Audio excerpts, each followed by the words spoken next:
Πέτζεις, μάμα σου ευχαριστώ για τα 200 €. Αγάπη μου, έφυγα. Πού πάεις? Εδώ και μου η μάνα μου 200 € για τα γενέθλια μου για να αγοράσω power tools που το Mr. Bricolage. Και να πάω σήμερα που έχει Black Friday προσφορές έως και 30% έκπτωση. Να έρθω κι εγώ μαζί σου. Να έρθεις. Δώσ' μου τα βάλω μέσα στο τσιντί μου, μην τα χάσεις.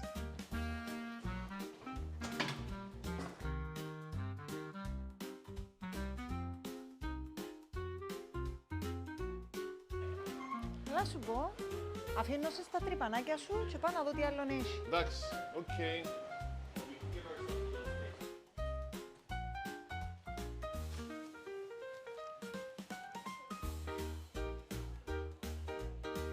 Έλα, μα πού είσαι να μου δώσεις τα λεφτά.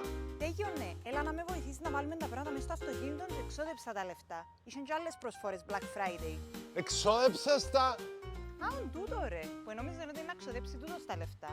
Πέτζεις, μάμα σου ευχαριστώ για τα 200 €. Αν τούτη ρε.